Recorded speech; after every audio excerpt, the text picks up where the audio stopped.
कोई चिंता की बात नहीं, जो डूबना है प्रदेश को तो डूबेगा। मतलब 10 वर्ष में चाहे मेरा सरकार रही हो चाहे आपकी रही हो, किसी मैं स्वयं शिक्षा मंत्री हूँ, अपराधी होऊंगा, कोई चिंता की बात नहीं। लेकिन आप कम से कम इन 10 सालों से इन जितनी कोचिंग संस्थाएं चल रही है, इनकी जितनी परीक्षाएं हुई है, उनके परीक्षा के रिजल्ट के साथ आप एक टीम लगा करके इनका पोस्टमार्टम करो, तब आपको समझ में आ जाएगा कि ये बीमारी कहाँ से चली है। ये बीमारी इन व्यवसायियों के थ्रू चली है। मैं और आप पेपर आउट करेंगे, पेपर लाऊंगा, 5 लाख दे दूंगा, 8 लाख दे दूंगा, मैं क्या 2 करोड़ 5 करोड़ 8 करोड़ दे सकता हूँ क्या भैया? ये सारे के सारे जो पैसे देने वाले बड़े बड़े दिग्गज लोग हैं, जो कोई 10 करोड़ में पेपर ले जाता है, कोई 3 करोड़ में ले जाता है, कोई 2 करोड़ में ले जाता है, फिर अपने कोचिंग संस्थान में रिजल्ट लाता है और उसके बाद बड़े बड़े पोस्टर बाहर लगाता है, मेरा 100% सिलेक्शन। ये है बीमारी की जड़।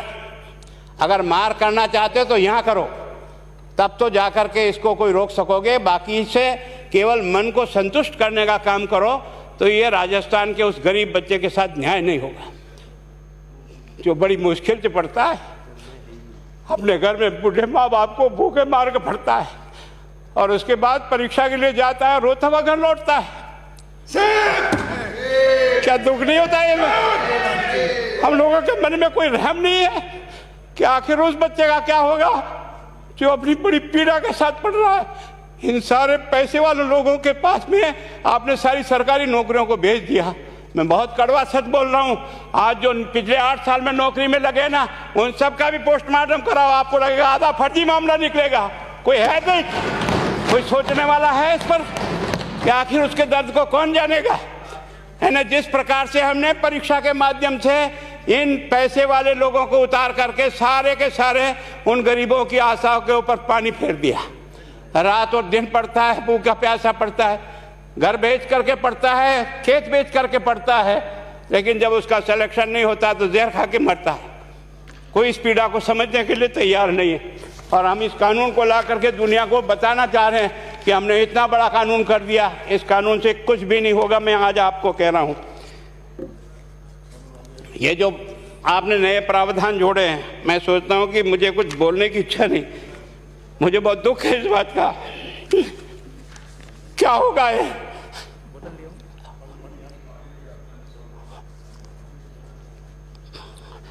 किस तरह की गैंग पाल ली हमने? पानी पिला दो है ना। मैं उस दिन भी पूछा था कि मैंने कहा ये शिक्षा संकुल पे है, जिन लोगों को ड्यूटी पे लगाया, इसको लगाने वाला दोषी कौन है, जिसके कारण से पेपर जो है ना काट करके निकाल दिया। ये तो ठीक है, भाग्य हमारा अच्छा था कि सवाई माधोपुर की घटना छूट गई और एसओजी को उसमें हाथ में लग करके कुछ केस लग गया। अगर वो केस नहीं लगता तो आज आपकी सारी नौकरी पर इन सब बड़े बड़े दलालों के स्कूल में पढ़ने वाले बच्चे होते और मेरा गरीब का बच्चा अपना घर लौट के जाता। क्या दुर्भाग्य है।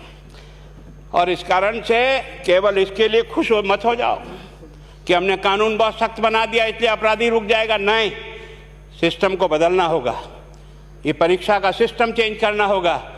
मैं सोचता हूँ कि क्या हम इतने अक्लमंद बैठे हैं, क्या इस व्यवस्था को चेंज नहीं कर सकते? क्या एक ही पेपर हर राजस्थान में 20 लाख बच्चों को दिया जाए? क्या इसका कोई ऑल्टरनेट नहीं हो सकता?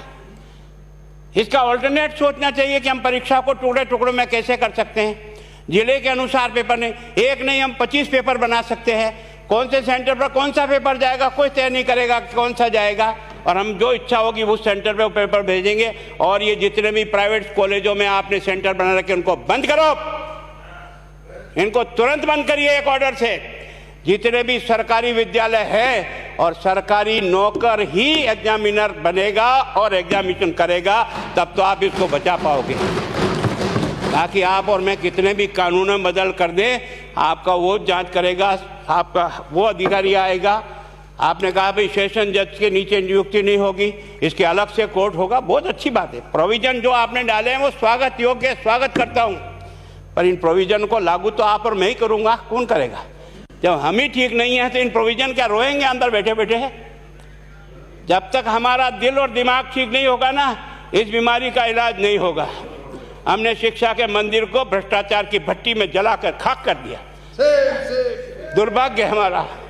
जहां से कोई आशा की किरण दिखती थी उस गरीब को कि चलो मैं अपनी मेहनत से आगे बढ़ जाऊंगा, लेकिन अब वो निराशा में आ गया। उसको लगा कि अब कोई रास्ता नहीं है।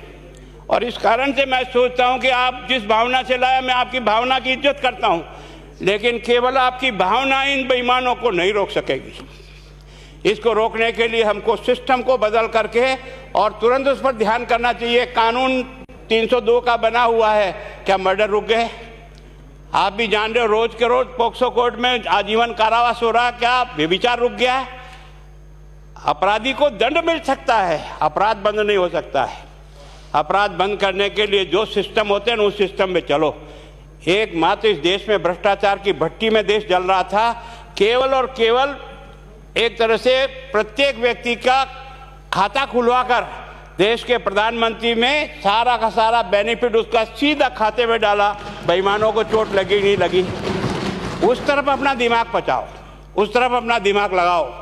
किस बीमारी का इलाज कहाँ है और कैसे हो, इस बारे में चिंता करने की कोशिश करो।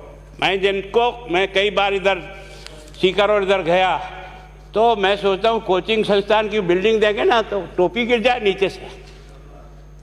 क्या चीज़ है यार, भगवान ने क्या लक्ष्मी वहीं बरसाई है।